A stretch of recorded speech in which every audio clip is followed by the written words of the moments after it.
Welcome into Let's Talk About It. It is episode 27, and I've kind of got a theme going because I'm bringing in some of the most remarkable women that I know personally in my life. And she was, I think, you were our first remarkable woman winner, I believe, when we started this contest. Shannon Knebusch. That's right, I was. So I want to bring Shannon in and just talk about life, talk about all the things. We got a lot to talk about. Okay. And first of all, you won the award, and I didn't remember this until the other day when we were on the phone talking about wanting to bring you in for Let's Talk About It. This happened right in the middle of COVID. Yes, yeah, it did. You were supposed to go to I think it was New York. Yep, New York City, and be on, God, what was her name? Mel Robbins. Mel Robbins show. Yeah. And everything got canceled. You were supposed to go in, I think it was March, because March was remarkable, and it was right around February when things started to get weird, and then I think about March is when everything just was like, Yep. done. Mm-hmm. Spring break. It was spring break, and everything just kind of like stopped, and we never went. Yeah, it's really crazy. We need somebody to renominate Shannon Knebusch because we've got to get her going on a trip. Our last winner went to, I think it was Los Angeles, and then our winner this year, I think, is going to Tennessee. They're just kind of going. We need to book you a trip. That's so fun. I want to tell everybody about how I kind of got to know Shannon. This was how many years ago? So that was 2020 when y'all started the Remarkable. Well, and before that, But 2012 was when we actually met. Yeah, 2012. And this is a story that has been well documented. Please search MTK Foundation, Madison Knebusch. I did a story. I heard this story of this incredible young lady who had passed away after her battle with cancer. I didn't know anything other than she was just this remarkable student at Tascosa. I didn't know you. I didn't know Levi.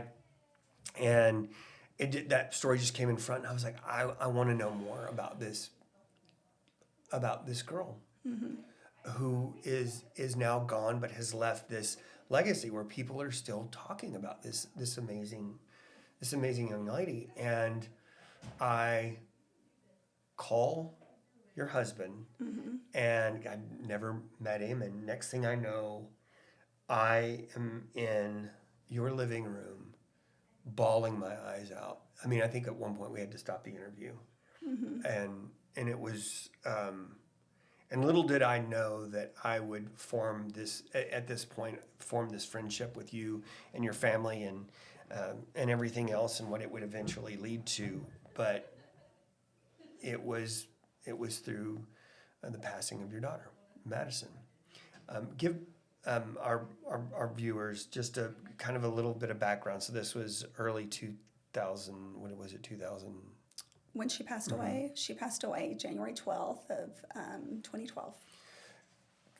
Tell us a little bit about Madison. Madison was diagnosed with cancer as an 8th grader at Austin Middle School. She was our oldest child of 5.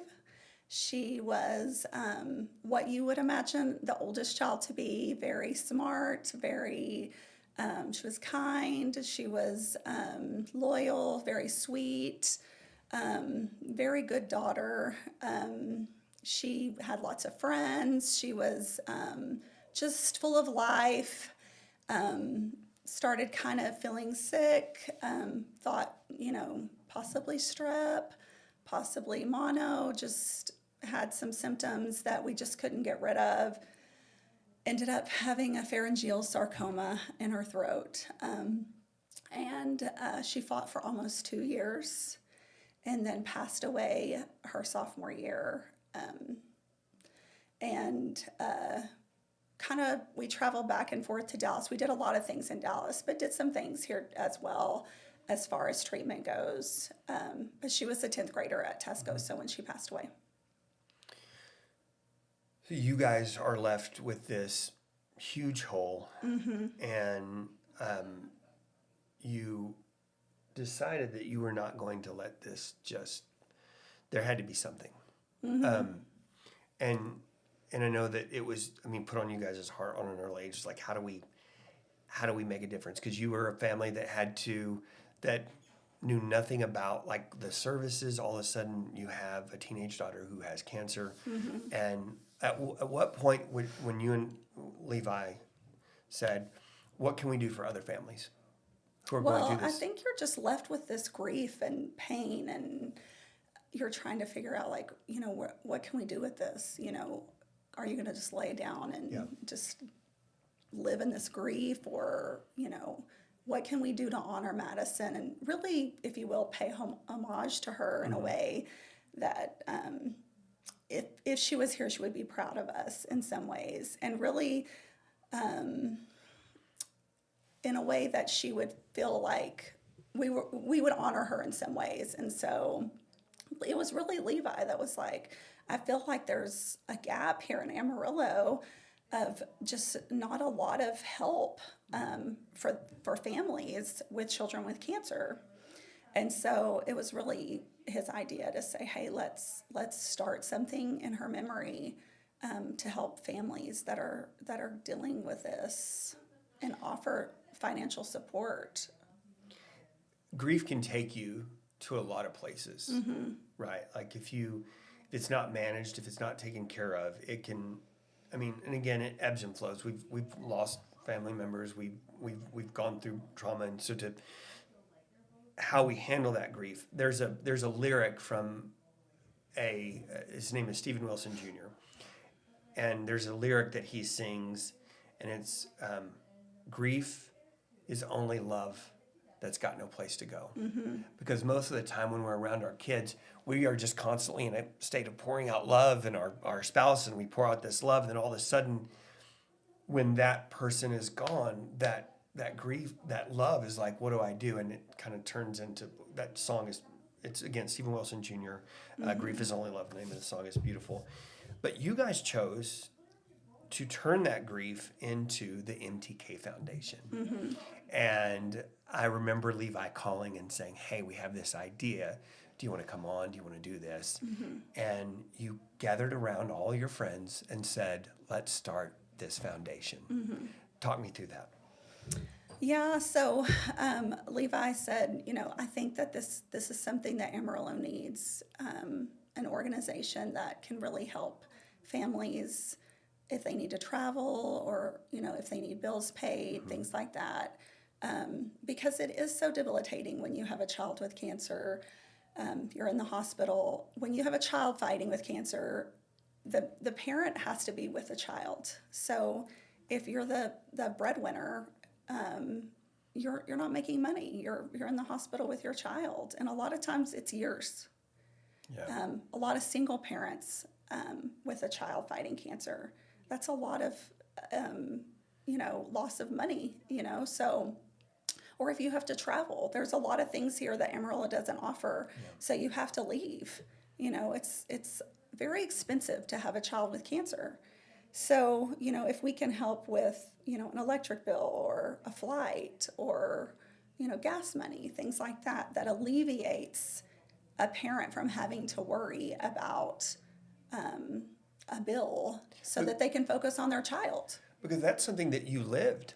Yeah. You lived it, because and I think the hard part is, like, again, you're fighting it and you're throwing everything at it, because you're like, we've got to figure this out. And those bills just keep coming. Yes. I mean, we actually went into bankruptcy. Yeah. So. Just because this is bankruptcy because your daughter got sick. Yeah. I mean, we spent everything we had. So at that point you say, all right, this is not fair. We got to figure this out for parents. And I know you can't solve every situation, but I know how many times there has been a phone call that comes in and say, here's this family, and you guys just jump right to it. Tell us some of the things that the MTK Foundation, when you guys have a family, how you help them. we've actually paid for a refrigerator. We had a single mom. She was actually putting her child's medication in a cooler by the bed. Her refrigerator was broken. We bought a refrigerator. We have, of course, paid lots of bills. We've paid for flights. We had a mom that couldn't get here for treatment. We paid for a used car. Mind you, it wasn't very expensive, but we bought like a used car so that she'd be able to get back and forth. We've paid, car payments, things like that. Anything you can think of that alleviates the stress for a family. And I think that's what sets MTK Foundation apart, right? Because we know there are some phenomenal organizations out there, but they can only do, their purview is about, this wide. We can help from this point to this point. Mm-hmm. But there's so many of those little things that you discovered firsthand, even if it's something just buying them food that night. Like, we've done that too. Taken dinner up to the hospital to give to a family. Here's a gift card to, I was going to say Leal's because that was... I loved Leal's. Yeah, back in the day. And he served on the board with us. Yeah. That first board that we got started, I remember meeting, I think even meeting with the attorney when we were drawing up the articles of it all, meeting with Scott Flo, getting all the paperwork done. And then we got Victor on the board because we needed to eat lunch during those meetings, and we loved Victor. And I still check in with him. He's as wonderful as ever in Muleshoe. I'm still sad that he's not making chiller us here in Amarillo, but that's a podcast for another time. Let's talk about. So, you guys have been able to do that, and you've been able to help countless families. Mm-hmm. What does that mean for you guys to see over the last 10 years of where you guys took this from an idea of, hey, we want to do this. We've got to handle our grief somehow. You're not just handling grief, you now are providing hope to these families. Mm-hmm. It's rewarding in a lot of ways. Of course, the grief will always be there. Mm-hmm. It ebbs and flows, but to be able to help other families, because we've actually walked that walk, is rewarding, and it does make us feel good that we can be there for other people because we have lived that. Tell us how you guys end up raising your money. In terms of those generations, what all do you guys do? We have the run in July, and then we have the golf tournament in May. And of course, donations are great too. Yeah, just wrapping up Panhandle Gives Foundation. But listen, there's you can go to their website right now and give. Even though Panhandle Gives, that campaign is over, MTK Foundation always accepting donations. What I'm going to do right now, I'm going to take just kind of a quick break, and we're going to pause. We're going to come back on the other side because I want to talk about how all of the things that you went through there change the trajectory of your life specifically, because there was some things that happened where it started a different career for you, and I want to dive into that and how that transition happened. So we're going to take a quick break. We'll be back on the other side with Let's Talk About It. All right, we're back. So Shannon, you were at the time taking care of your 5 kids. 5 wonderful kids, which I just saw. One is graduating from tech. Yes, on Saturday, So Grayson. when I saw Grayson do that, because to me, when I met you guys, she was a little bitty. And so when I saw those pictures come up the other day of like, oh my gosh, she was in elementary school. She is graduating from Texas Tech with a business degree. So proud of her. Yeah, so proud. And then you've only really got one left at home. One left. And he's 17. Hudson's 17. I know. Oh my gosh. I know. That's crazy. It is crazy. So at that point, you've got, this all happens, and you have,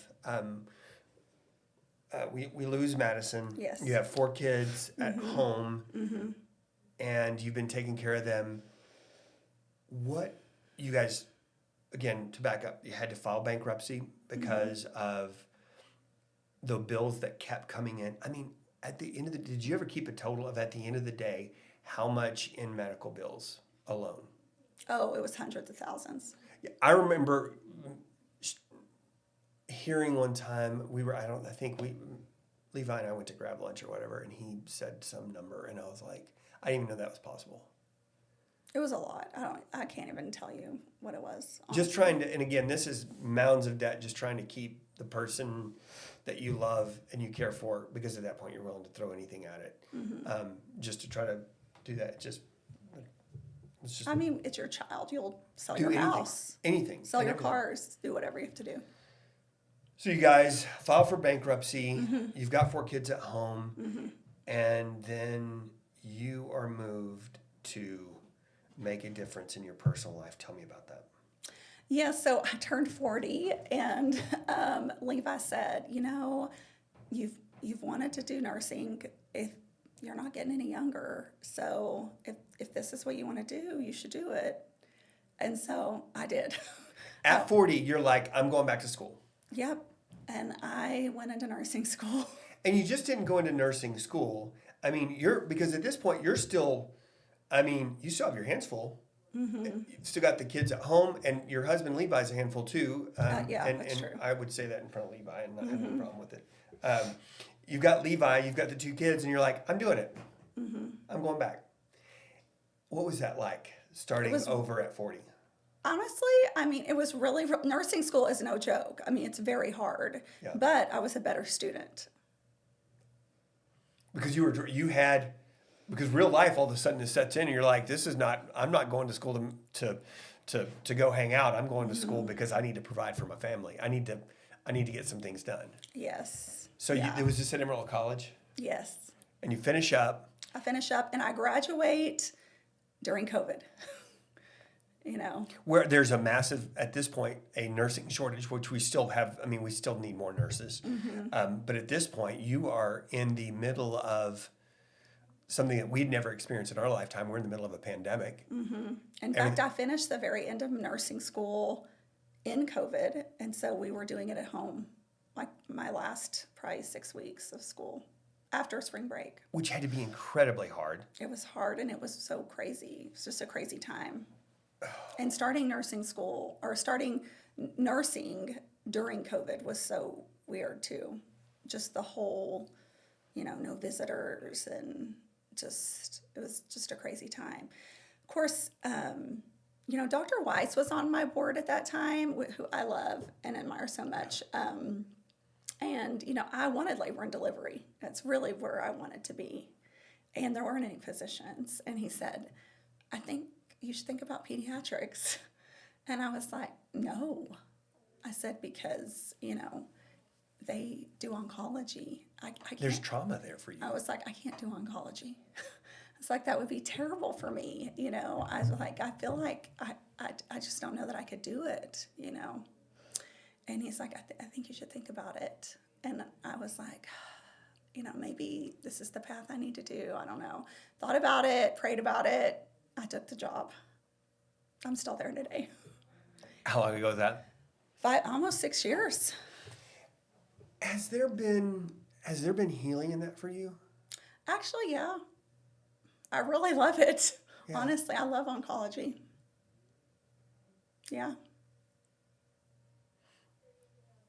Now you know why she was our Remarkable Woman winner. I mean, to start to create a foundation, to go back to school at 40, and now working in a place that you probably never wanted to go back into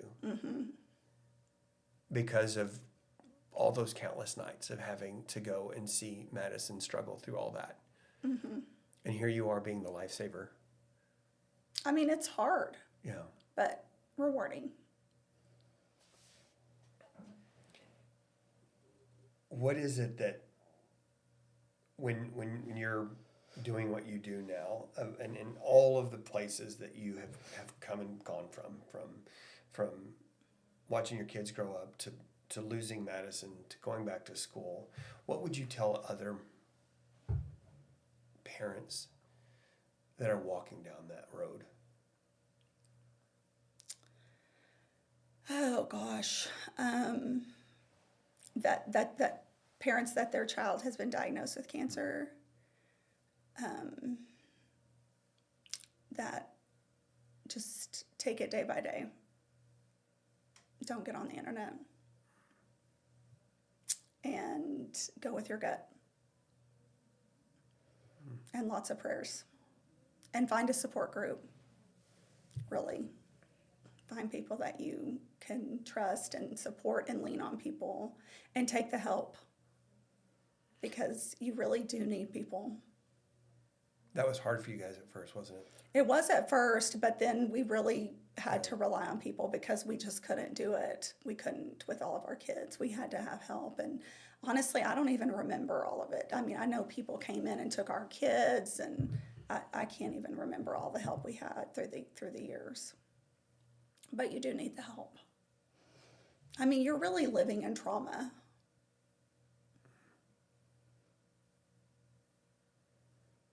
And you can be that help.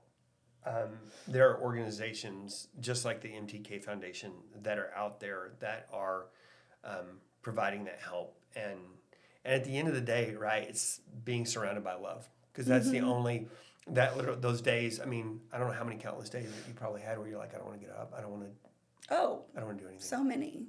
You get bad news. I mean, it's terrible.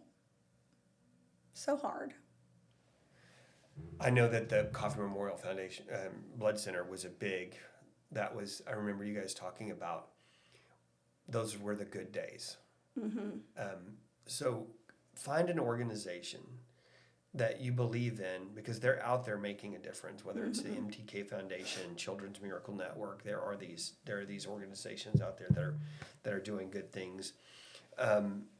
Nursing for you, you said this has kind of been I always say everybody kind of gets a second half in life. Has it just been a game changer for you? Yeah, it really has. And you work hard hours too. I was talking to you on the phone. We were setting this up. I work nights, but it has been good. There's just something about those oncology kids, they just are, they're fighting for their lives. It makes you just really appreciate your life, when you have to take care of them because they really are. They're fighters. And you have to see that every day. So it puts it into perspective every single day. Yeah. So Dr. Brian Weiss. Love him. Is the one who kind of changed it all for you then. Yeah. Going from, I don't ever want to do this, to it's now the calling that you have on your life. He just nudged me. I don't even know that he knows he nudged me. He was like, go to pediatrics. It'll be good for you. How many little nudges like that have you, I mean, right, people think, oh, this is a coincidence. I don't believe in the coincidence thing, right? I believe that these little nudges that we get from time to time, these little, hey, you should think about, ends up being the thing that changes our lives. I don't think that nudge from him was accidental. No, I feel for sure that this is where I was supposed to end up. Well, what a full circle story of your life, Madison. I mean, Shannon, I'm sorry. Of seeing you do all of this and that your sweet children are all a catalyst for this, of like going out. Because I know that they saw their mom at 40 going back to school going, hey man, I'm going to get the show on the road. And now you got a life-changing career you're in the middle of. Mm-hmm. Yeah. Before I go, because I need to know how the kids are doing. How is everybody? Give me the rundown on the kiddos. What's everybody up to? London's here. Britton's in Lubbock. He works for L&B. Okay. Of course, Grayson's graduating. She's going to move back home for a little bit of time. She's studying for her LSAT, trying to get into law school. And then little Hudson's a junior at Tascosa. What's he going to do? What's Hudson want to do? I don't know. I don't really know yet what his plan is. He's got one more year to figure it out. What? And then sometimes you're not even going to get that figured out, right? Yeah. Like there are things in in our lives through. I mean, And then it'll just be me and Levi. We'll see. We've had kids for a long time. yes, you have. So Well, I want to tell you, I'm so to see where you guys are now and to know the whole. When I met you guys, I think I met you guys at almost the rock bottom, right? Yeah. I mean, I think it was maybe a month after Madison had passed away, because when I got to the house, the room was everything was still very much the same. It's the only time I've ever been in an interview where I had to ask the camera guy, Mark Robertson Baker, to stop recording, and I needed to take a minute. And because you guys were so vulnerable, because you were at that moment, you were there, and to see this transformation, and I truly mean this, Shannon, to see your arc from being there to finding a way to deal with the grief through the MTK Foundation, never giving up, you going back to school, and you doing what you're doing. I mean, it has been a remarkable turnaround for you and your family, and I'm so proud of you. thank you. I really am. I'm proud of you, and we would, if it was up to me, we'd give you the Remarkable Woman of the Year You're plaque sweet. every year. Thanks, You're Eddie. just incredible, and I feel like we need to make good on you getting canceled during your trip getting canceled during COVID. That's funny. But thank you for coming in today. Tell the kiddos I said hello, and I will. after I finish up, I'm going to give Levi a call and give him the scoop on when this is going to run and everything else. Our Remarkable Woman contest, the nominations stop on the 19th, but we do this every year, December 19th, just in case you're watching this and it's some other time. And we're going to be honoring our latest batch of Remarkable Women in the month of March during, I think it's International Women's Month. But here's the thing. You've got an opportunity to thank the remarkable women in your life every single day by just being present and making sure that they know after a long overnight shift of That's working. right. So many remarkable nurses out there. Yeah. And it's my sister did nursing, so I know it might be the hardest job in the world. You put yourself out there each and every day, long hours, and thank you for that. Thank you to all the nurses out there, and we need more nurses. If you're in school, you're thinking about getting out, nursing is an awesome career. It's life-changing. So Shannon, thanks for coming in. Thanks, Andy. You bet.